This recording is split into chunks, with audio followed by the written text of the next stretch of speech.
Au nom du Père et du Fils et du Saint-Esprit. Amen. Évangile de Jésus-Christ selon saint Jean. Le premier jour de la semaine, Marie-Madeleine se rend au tombeau de grand matin. C'était encore les ténèbres. Elle s'aperçoit que la pierre a été enlevée du tombeau.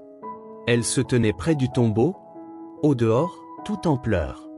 Et en pleurant, elle se pencha vers le tombeau.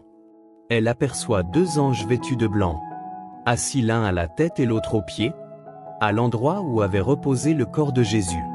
Ils lui demandent: « Femme, pourquoi pleures-tu » Elle leur répond: « On a enlevé mon Seigneur, et je ne sais pas où on l'a déposé. » Ayant dit cela, elle se retourna. Elle aperçoit Jésus qui se tenait là, mais elle ne savait pas que c'était Jésus. Jésus lui dit: « Femme, pourquoi pleures-tu ? Qui cherches-tu » Le prenant pour le jardinier, elle lui répond: « Si c'est toi qui l'as emporté, dis-moi où tu l'as déposé, et moi, j'irai le prendre. » Jésus lui dit alors: « Marie. » S'étant retournée, elle lui dit en hébreu: « Rabouni », c'est-à-dire « Maître ». Jésus reprend: « Ne me retiens pas, car je ne suis pas encore monté vers le Père.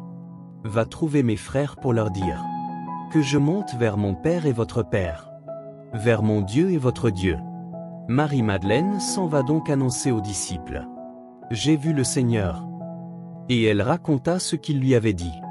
Acclamons la parole de Dieu. Seigneur Jésus, toi qui as vaincu la mort et qui te tiens vivant, au matin du premier jour, tu viens à la rencontre de Marie, qui pleure dans la douleur et la solitude. Tu l'appelles par son nom, et son cœur, brisé par le chagrin, renaît dans la lumière de ta présence. Seigneur, comme Marie-Madeleine, nous aussi nous pleurons parfois dans l'obscurité, perdus, fatigués, affaiblis par la maladie, ou écrasés par les épreuves de la vie. Viens nous rejoindre dans notre tombeau intérieur. Prononce notre nom avec tendresse. Répands sur nous la paix de ta voix, la chaleur de ta résurrection. Toi, le vivant, rends-nous vivants avec toi. Dans nos larmes, sois notre espérance. Dans notre faiblesse, sois notre force. Dans notre nuit, sois notre aube. Amen.